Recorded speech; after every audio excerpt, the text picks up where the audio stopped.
Belarusian visa-free regime is a thorn in the side of the Latvian authorities.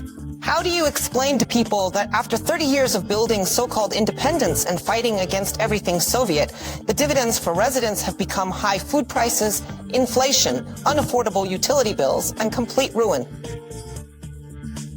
Abandoned factories, machines that were easier and more pleasant to scrap for metal than to boost their own industry. Why are border towns dying out with apartment buildings standing empty? The main street of Riga, the capital's thoroughfare, is deserted. Storefronts are empty. Real estate is for rent or sale, but increasingly without success. Small businesses are barely surviving, unable to pay rent and utilities. Without tourists, there's no profit, and without profit, there's no business. This is the reality, the everyday life of Latvia. Meanwhile, weekend tours to Belarus, which also left the USSR, show that life could be different. Not by destroying, but by multiplying everything inherited from the Soviet past. There, one family, as we used to be all together. Everything remains the same there. And here, it's a whole. Hundreds of tourists from Latvia go to sanatoriums for cheese for Belarusian knitwear taken by tour companies in buses. And in Latvia, they finally figured out how to reduce the flow of tourists to neighboring Belarus. They started with tour organizers. It's just an idea for now, but the Prime Minister's party faction New Unity has submitted amendments to the tourism law proposing a ban on tour operators offering and providing their services in Belarus. For what reason?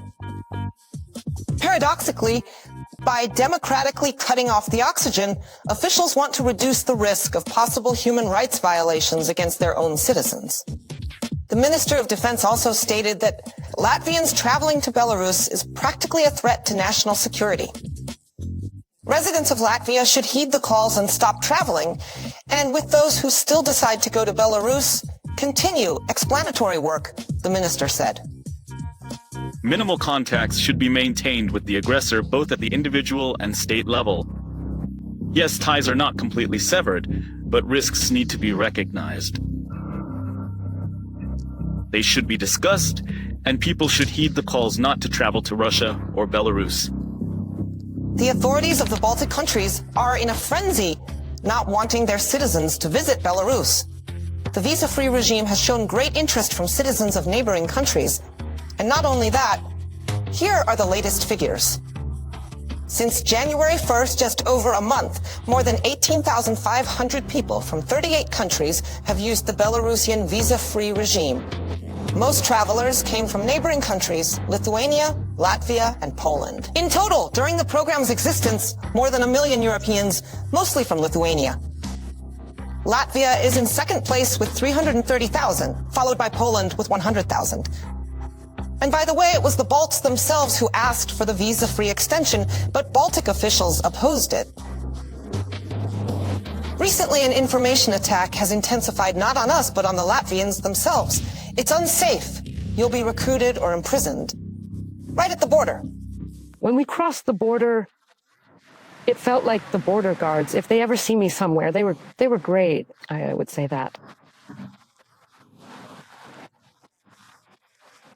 We had a whole bus. It was a tourist bus, and they treated us like, hello, hello, show us. We were all scared, thinking they'd start shaking us down. But it was easy and simple. My first impression was very pleasant. However, the brainwashing is quite ineffective. Hearing is one thing. Seeing with your own eyes is another. Here's a fragment. One of the so-called films by Belarusian extremists on grants and population survey.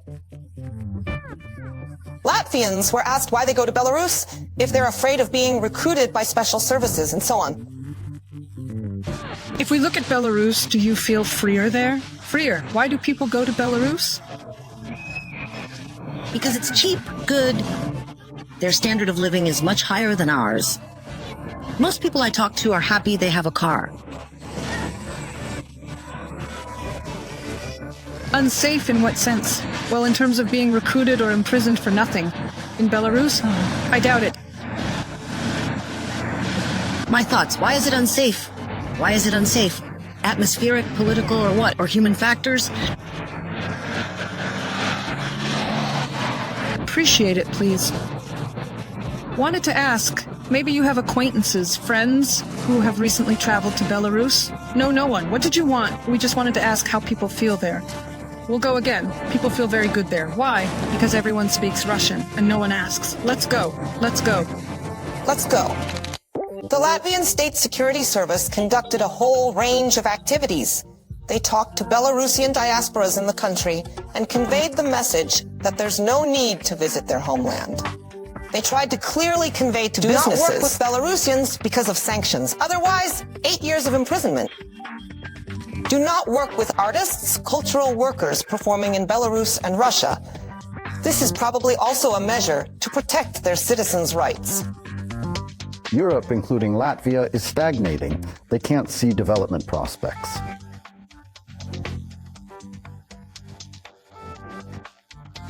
They are spending huge resources on militarizing their countries, including Latvia. Look, their GDP growth in 2004 was insignificant.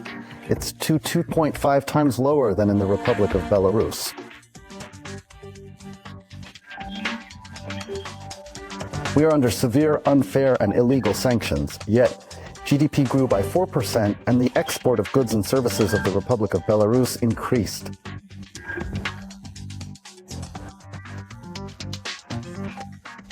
We are showing the world that even under these conditions, we work, we create, we develop our country. This is what the Latvian authorities fear, that the truth about Belarus will reach their country. And here are the border contrasts.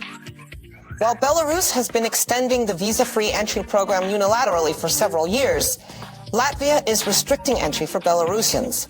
It was previously reported that the Latvian Foreign Ministry is preparing new restrictions on visa applications. Enhanced checks at border crossings by the State Security Service. Visa refusals are also more frequent for Belarusians. The share of our citizens in rejected visa applications is 72%.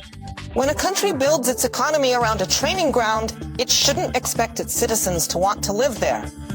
Latvians are voting with their feet today. In this Baltic Republic, the population is decreasing.